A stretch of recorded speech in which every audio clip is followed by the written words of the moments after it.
Hello, everyone. It seems we're finally on air, and I'm glad that you guys decided to spend some time with me before I'm going to go to the Archcast. So, if you want to find more entertainment, so on Arch's channel after this. Yeah, speaking of Twitter, we're going to be talking a little bit about Matt Walsh's movie, which is called. What was it called? What is a Woman? What is a Woman? And that movie, apparently, was problematic because it was released last year. No critic wanted to touch it. It took a lot of suppression. Most social media platforms have outright banned it. And Matt Walsh wanted to celebrate the beginning of June by releasing that movie on Twitter. Apparently, the people who watched it came up to the conclusion that the movie misgendered someone in a couple of clips. And if Matt Walsh wanted it on Twitter, he had to censor the misgendering. Now, I do have to say it's a very difficult movie to watch, especially in the last half. There's a couple of problems there. You know, a father who risks going to jail because he misgendered his child. There is a person that is suffering from a lot of medical conditions due to the post-op surgery, and they're upset that no one told them about them. Many other things, right? So it's a difficult movie to watch. But it's interesting that someone actually watched all of that, and the only problem that they came up with is like there's some misgendering going on in like a couple of frames. Can you please censor that? Matt Walsh decided to put the movie up anyway, and the reason that's interesting is because they immediately suppressed it, but Elon Musk stepped in, and the head of the Trust and Safety Council at Twitter resigned, and it's confirmed that it has to do with this movie, and then Elon Musk tweets the movie and says that every parent should see it, and last time I checked, the movie had around 200 million views. It's a lot. My gift for being on time. Well, shit, I'm going to be on time a lot more then. Thank you, Midwest Finest. I appreciate it.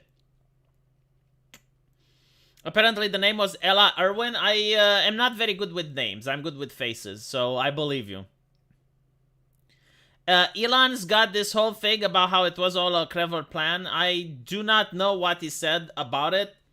But I have seen critics, and there's a lot of critics that say that Matt Walsh was being disingenuous. And, I never got to see the movie before, and I thought that maybe Elon Musk editorialized, Matt Walsh editorialized a lot. But it turns out that no, like, Matt Walsh literally allows people to speak. It's not like when the BBC does an interview and they cut over the guest and they talk over. No. Like, in every single scene, except for one, Matt Walsh allowed all of the people he was interviewing to speak. And I do not think that he selectively or deceptively edited in order to make them look bad or anything like that.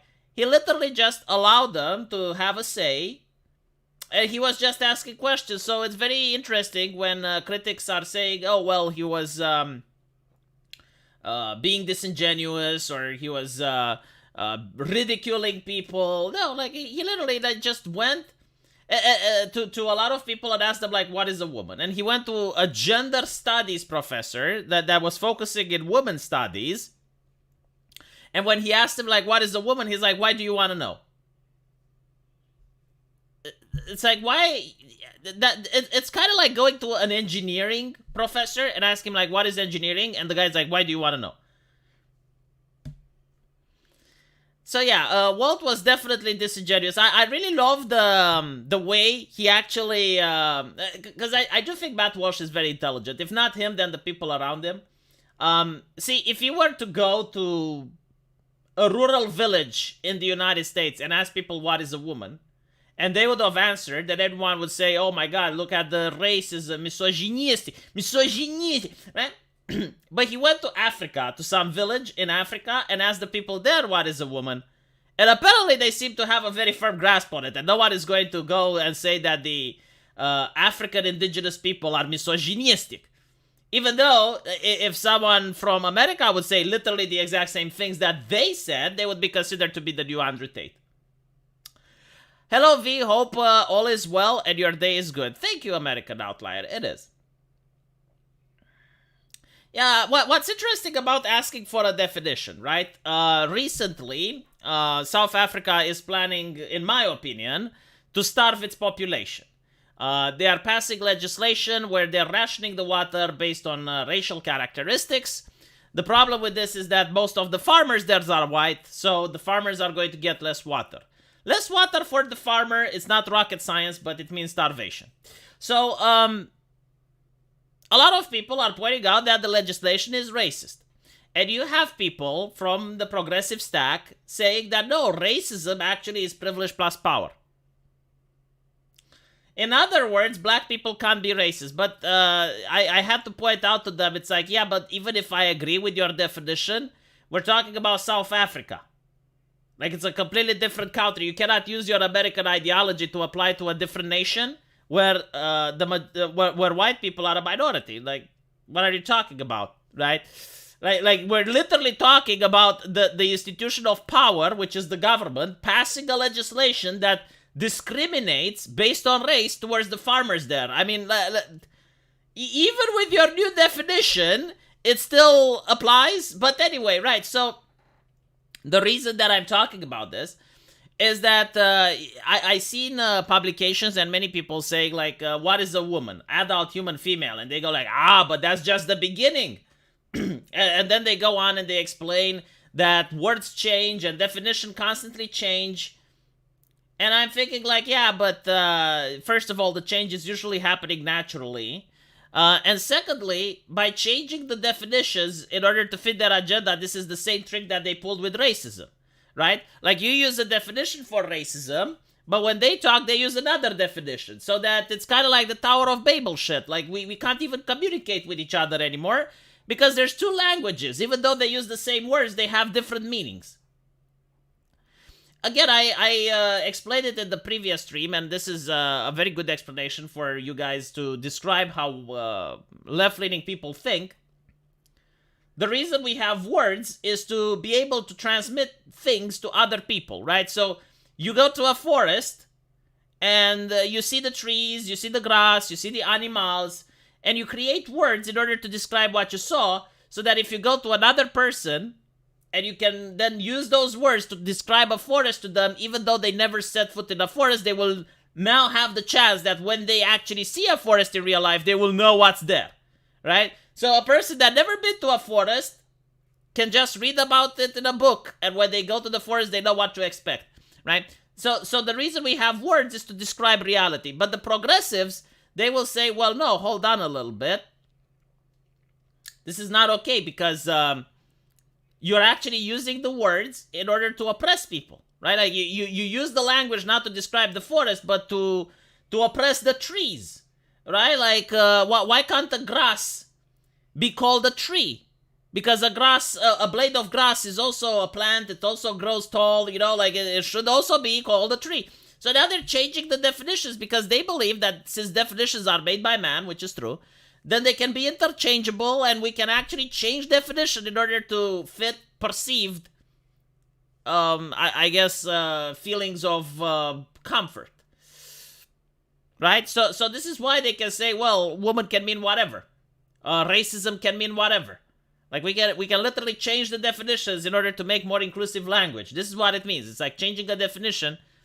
So, for example, they will admit that there is a difference between gender and sex, that sex is biological and gender is social constructed, but then in the next sentence, they will ignore that difference. It's called the Mott and Bailey tactic. Yeah, what is a word?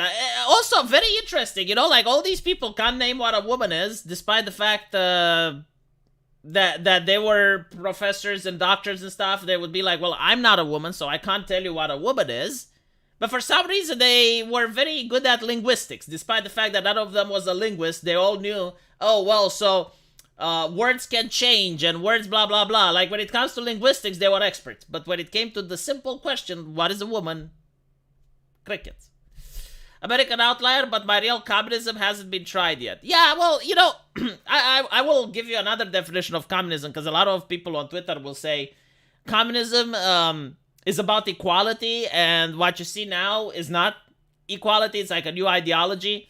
It's kind of like you have the family of felines, right? So you have like big cats, small cats. You have lions, tigers, panthers, right? Like, but they're all felines, or we all call them cats, basically, right? It's part of like the same group, and there are differences. Like, sure, there's difference between a cougar and a panther. Like, there are different, but like overwhelmingly, it's kind of the same stuff. Like, it's a predatory animal that is capable of stealth, right? It's solitary, has some of the same behavioral traits. It's the same thing with Marxism. Like, you have like the family tree Marxism, and then you have colonial studies, gender studies, feminism, woke ideology, like all of these things, right? They're different from one another, but they're part of like the same family tree. Hi V, have a great day. It's plausible that ad agencies have standing orders to create woke ads for their clients so Soros can buy them when it tanks. No, I don't think so, because here's the thing, right? Corporations, despite what you believe, they're not that stupid. Like you don't get to have a multi-billion-dollar corporation out of luck. Okay, like the people running these companies are smart and intelligent, so they do know, like that they do risk assessment. And they realize, okay, well, what happens if we promote this ideology? And they will be like, well, some right-wingers may get upset, but at the end of the day, it generates publicity for us. You're going to have left-leaning people that still buy us, and right-wingers buy it anyway. Like, they're going to be grumpy, they're going to go blah, blah, blah, but they're going to purchase the product anyway, right? So that's what I think. I mean, literally, they tell you that when it was about diversifying comic books and diversifying video games. They will flat out say, you just get more customers. It's basic math. They will say, we do this, like we covered the women up, we remove the sexist jokes and all of that, and then more women will read the comics. Because they assume, and to some degree, rightfully so, that their current customers are still going to go there. They're still going to purchase, right? Now, there are some exceptions, of course, and over the years, we have seen that, especially like Marvel Comics is suffering a lot now. But I want to talk about Marvel Comics a little bit, because I made a video on my other channel, which is not uploaded yet, but it's fascinating. They cucked the Punisher. The Punisher, which is like one of the most notorious Marvel superheroes, they cucked him. So if you haven't read the comic, I don't blame you.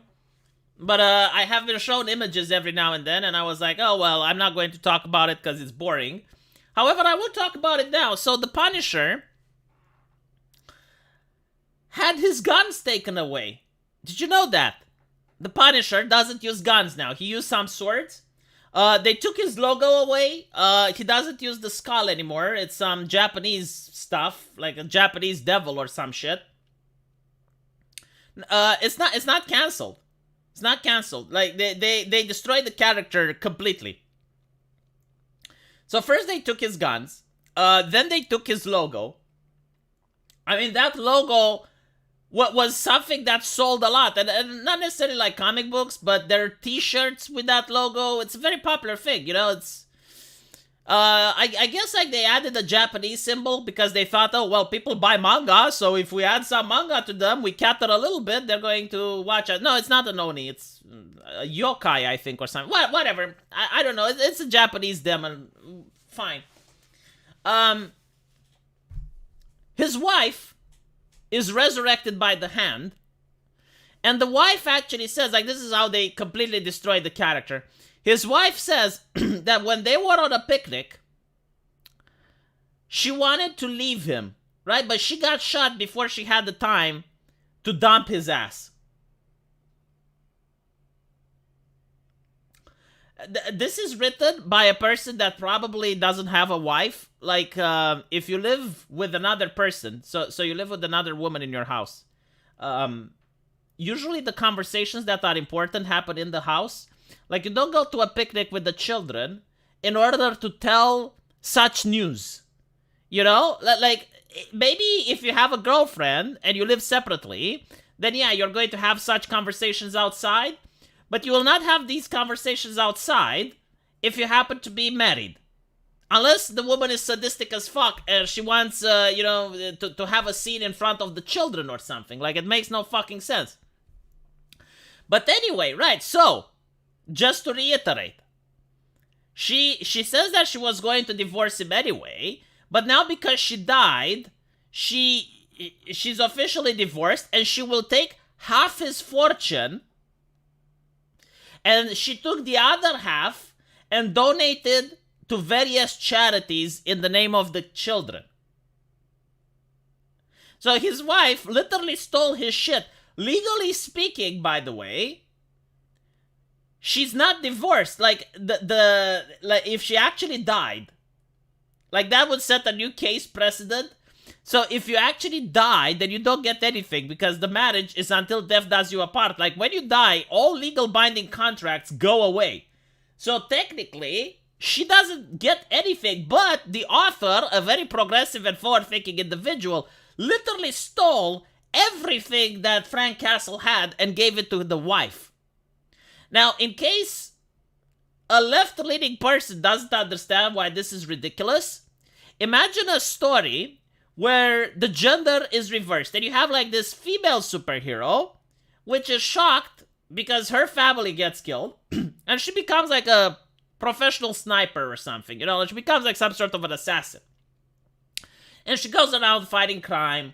But after a while, her husband comes back from the dead. And her husband, this weak, scrampy guy, with an angsty face, goes like, I didn't love you. I was going to divorce you anyway, and I took away your wealth. And now I'm going to spend the other half of the wealth to various charities. I'm going to donate it to the Salvation Army, you bitch. If you had that, what do you think the leftists would say about that character? American Outlier, thank you for the $10. When the Oxford Dictionary added twerking as a definition, that's when people should have realized this was a psyop. The academic longnuts couldn't screw in a light bulb without having a committee debate. I don't really mind if twerking is added as a definition per se. Like, that's not the biggest issue that I have with the Oxford Dictionary. If it's a word that's in the common language, it should be used. The problem is, if you looked at, for example, sexual orientation, right?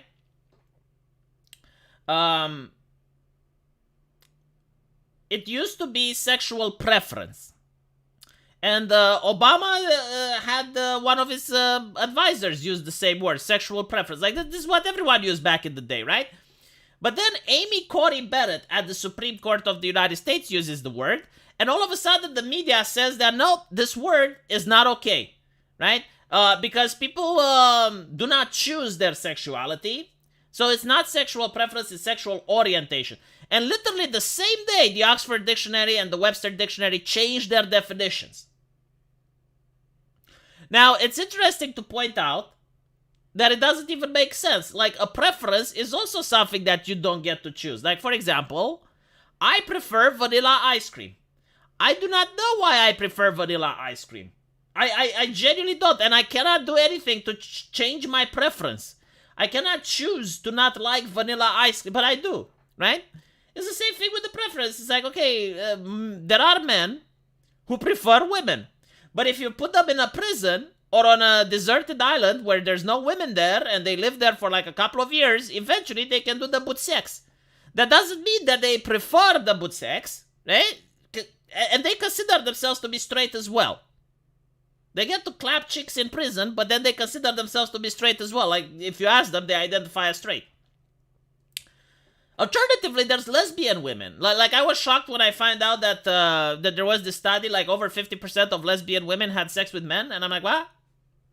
But it's the way they identify their sexuality, right? Like, they have a preference. So, but for some reason, sexual preference is not okay to say. Instead, sexual orientation. And to me, it's even more bizarre because orientation is a choice, right? Like, the Muslim orients himself towards Mecca. Like, he chooses to orient himself that way. But still, right, so going back to the dictionary, yeah, I do agree. Like, many of the online dictionaries especially, just as Wikipedia, they are part of the, how should we even put it? The mainstream censorship apparatus that we're seeing now revealed in the UK. Like there was a news in the UK that apparently there was an entire government organization focused on suppressing anyone that disagreed with the Pfizer communion. Taxpayer money well spent, what can I say? Free and just society. But yeah, so no preferences allowed. Yeah, you're not allowed to say it. I will talk about the Twitter scientists now. Oh, by the way, apparently Spider-Man. If you did not know, hold on. There's a trailer for Mortal Kombat. I need to see this. Oh, never mind. It's a remix. Yeah, so apparently the people in charge of Spider-Man, they decided to distance themselves from the police. Apparently they made Spider-Man 2 and they don't like the fact that the game was viewed as pro-cop. And due to that, they're going to take a couple of steps back. And I'm thinking, like, so you also don't understand what Spider-Man is about. Like, Spider-Man was literally about the fact that the crime was so high that the police wasn't able to handle it. I mean, if you look at the difference between Spider-Man and Batman, in Batman, it wasn't that the crime was so high that the cops couldn't handle it. In Batman, it was that the police was corrupt, right? So if you were to make like a pro-police Batman, that like I would understand if the Batman writer would say, well, you know, this came out as pro-cop because like the lore is that Officer Gordon and a few other police officers are good, but like the rest of the Gotham Police Department is very corrupt. Right, like that's the original lore in Batman. So like a Batman writer could say, yeah, like we came out as too pro-cop, but like in Spider-Man, no, that's not the case. In Spider-Man, the police are the good guys, like in every single comic, until recently.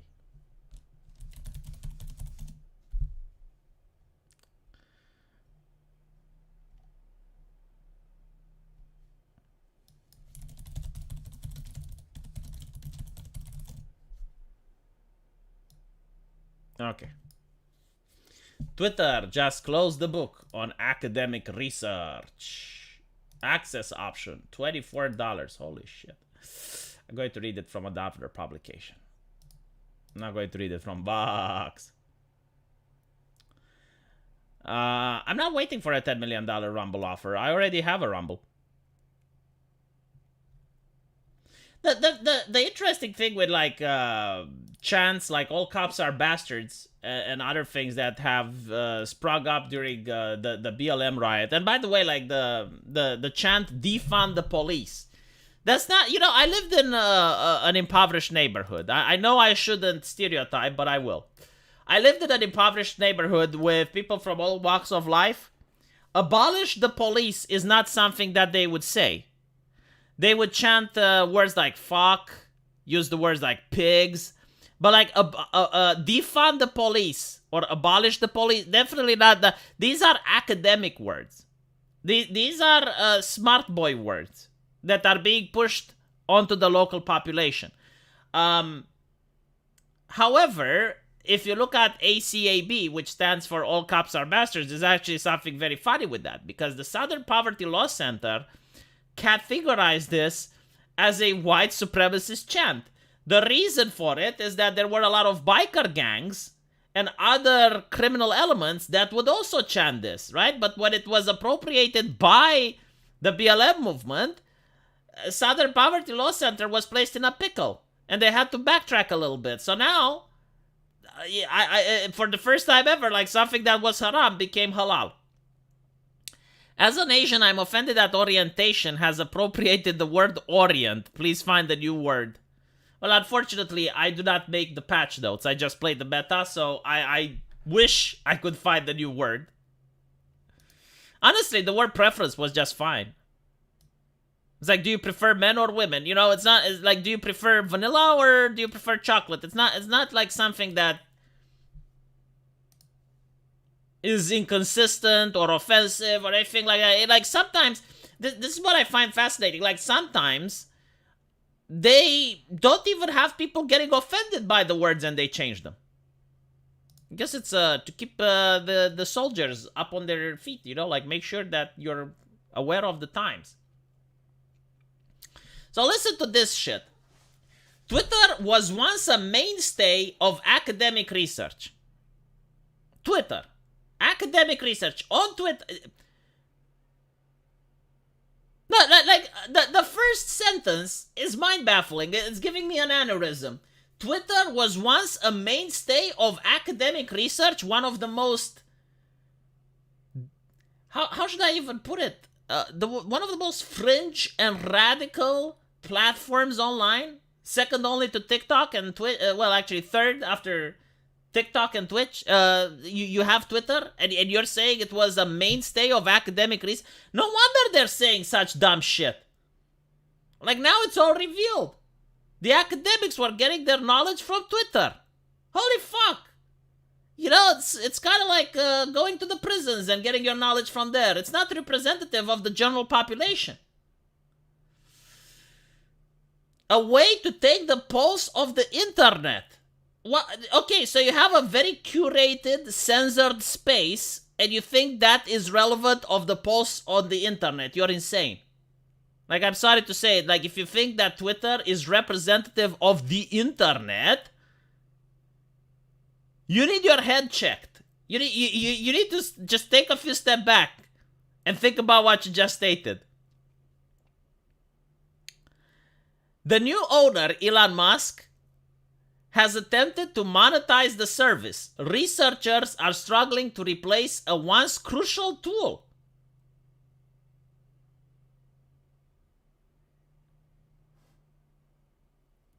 Jesus Christ. Twitter makes another about face soon. It could close the chapter on an entire era of research. Imagine, dude, if I were at med school and I would make a paper using Twitter, I would get an F. There's no fucking way. Like probably in high school, if you're asked to write something, like some homework, and you use Twitter as your source, no. Research using social media data, it was mostly Twitterology, says Gordon Pennycock, an associated professor of behavioral science at the University of Regina. It was the primary source that people were using. This scares the living shit out of me. Until Musk's takeover, Twitter's API, which allowed third-party developers to gather data, was considered one of the best on the internet. It enabled studies, listen to this. It enables studies into everything from how people respond to weather disasters to how to stop misinformation from spreading online. Motherfucker! Twitter is censorious. Unless you have the correct opinion, you cannot fucking express it. How can you measure how people think when you go to a platform where people are curated? You're not going to get what people think. And not to mention, you would also assume that people from all walks of life use Twitter. Like, you would have to assume that the rich and the poor use Twitter. This is false. Surely this is a parody, but unfortunately it's from TheVerge.com.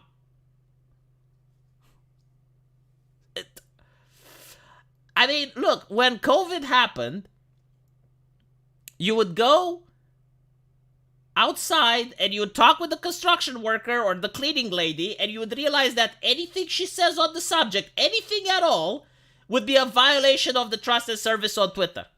That's how censorious and out of touch Twitter was, a mockery of reality. It was like a parallel cuckoo land compared to normal people.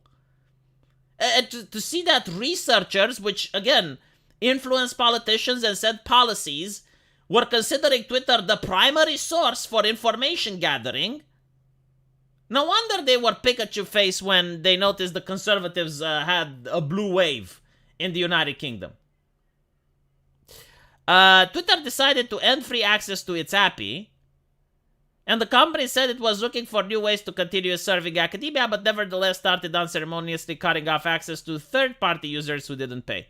So, some of the richest motherfuckers on earth, the academia, you're telling me they don't have money to pay for an appy? Get the fuck out. Dude, when I was at med school, there was PubMed, which is a website that at the time people used. You had to pay for it. Do you know what the doctors did? They fucking paid for it. Do you know how they did it? With their own cash, from their own pockets. And we're talking about Romania. It's not a very wealthy country.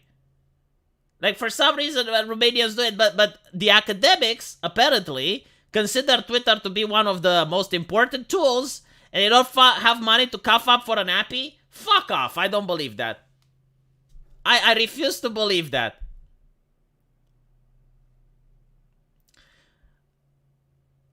Researchers who've relied on Twitter for years tell The Verge that they've stopped using it. It's just too expensive. Apparently, the app is skyrocketed to $42,000 a month for more than an enterprise account. How much is that? 2 students worth of pay at the university? Like, we're talking about universities here. We're not talking about, random individuals that have to cough $42,000 a month. Not to mention, they can also, if I'm not mistaken, they have money from the government for shit like this. Literally for shit like this. Like, there is university budgets for research. They don't have to pay anything. And while they're scrambling to find new sources, there's no clear alternative yet. Yeah, so they're probably going to end up paying, isn't it? Which is why they're upset. Because they may have to pay Rocket Man for their very influential data. Twitter gave researchers a way to observe people's real reactions instead of having to ask participants how they think. Oh my fucking god, they actually had to... They may now have to actually do work and see people face to face. It's been crucial for Pennycock research into strategies to prevent misinformation. Okay, so you want me to cry over a fucking censor? Like someone who gets to decide what I get to see. Because I'm not an adult enough, and I'm not capable of filtering my information myself. There is this individual in the United States that gets to censor the information that does me, and I'm supposed to cry because now he can't do his job to figure out how to censor me more? Fucking hell. Without being able to see what an individual actually tweets, a researcher like Pennycock might be limited to asking someone in a survey what kind of content they would share on social media. It's basically hypothetical. Yeah, but like again, on Twitter, the content that people shared wasn't reflective of the general population. It's a curated thing. It's like a petri dish that's specifically designed to grow only one type of bacteria, and that is of the leftist variety. You do not get to see what and they don't even want to know. They don't even want to know, because if you tell them, hey, go on 4chan and take a sample data from there, they freak the fuck out. Pennycock, that's his name. Am I mispronouncing it? Is it Pennycook? I'm sorry. English is my second language. For tech companies who would have actually be able to implement one of the inventions, they would not be impressed by that. We had to do experiments somewhere to show that it actually can work in the wild. V, this is a bad take, but they are right, just misleading, because from an analytical backend sense, the reason why I did my MSc data science project on Twitter's backend for mining, cleaning and aggravating tweets for data. I'm not saying that you cannot use Twitter's data, but to suggest that it is the gold standard, and to think that the data that you gathered is reflective of the general population, I disagree with that. And to also believe that these people are poor and can't afford to pay the fucking appy when the university can pay for them is also misleading. So, I'm pretty sure that you can get the data, but you should be aware that the data you gathered is only reflective of the Twitter ecosphere. You're not getting the data of the rural Japanese person or the rural American. They probably don't use Twitter. In order to do some proper research to get the pulse of the internet, as they call it, well, you'd have to go to Twitter, YouTube, 4chan, Reddit. You'd have to gather from different places. The farms. Are they still there? I think they're still there.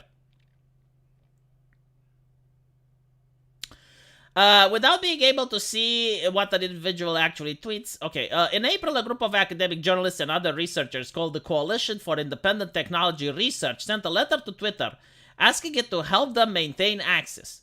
The coalition surveyed researchers and found that Twitter's new restriction jeopardized more than 250 different projects. It would also signal the end to at least 76 long-term efforts. With enforcement of Twitter's new policy somewhat haphazard, the coalition set up a mutual aid effort. Scientists scrambled to harvest as much data as they could before losing their own access. Yeah, you know, you could actually crowdfund. Like, if you think your research is so important and so fucking popular to the public, you could literally get a GoFundMe and help those poor researchers gather cash. Twitter's most affordable appy tier at $100 a month. Dude, they don't have $100 a month? You're a university professor in the United States, and you do not have a... I mean, I understand me not having $100 a month because I'm a fucking Romanian, and I'm a YouTuber for a living. But, like, if you're a university professor at a prestigious college and you're doing research, and you do not have $100? Not to mention, like, if you're going to do real-life research, like they're talking about, like, with surveys, and you gotta see people face-to-face, and... you're going to end up paying more than $100. Inflation is high.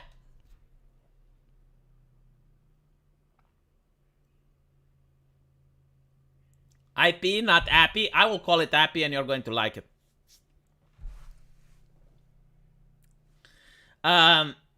Apparently, there is a tool called the Botometer, a system that relies on how likely is that a Twitter account is a bot. While Musk has expressed skepticism of things like disinformation research, he actually used Botometer. I don't fucking understand. Okay, so basically, because some of these researchers eventually produce something that can be used, then they should get all their research for free? No, like, how about, you know, I'll tell you what you should do. Spend money on the research, and then when you have the product, ask people to pay money for it. I'm pretty sure Elon Musk would still pay. And not to mention, the Botometer also has ads, right? Like, you're not giving it for free. A notice on Botometer website says that the tool will probably stop working soon. We are actively seeking solutions to keep it so that people can pay for the appy. The impending shutdown in a personal blow to Botometer co-creator, Kai Cheng Yang, a researcher studying misinformation and bots. See, all of them are fucking censors. All of them are freaking censors. And you want the public to care. This is literally why the public does not want to help them out. Like, if these were individuals that were sympathetic, immediately the public would start crowdfunding. Like, for example, you know, actors. Actors are more sympathetic. So you had the public gather around and be like, okay, well, they can't pay $5 for blue check mark. Let's gather money so that we can give these poor, impoverished actors $5 so they can buy a check mark. Are Romanian good farmers? Yes.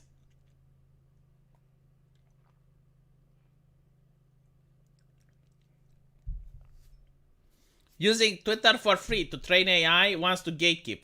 AI doesn't want to pay for Twitter. Yes.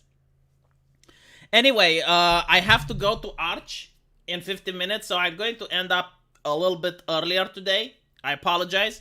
But for those of you who want to see more on the Archcast, I'll be there in exactly 40 minutes from now. So hopefully I'll see you there. Thank you for watching, and this was just a very interesting article.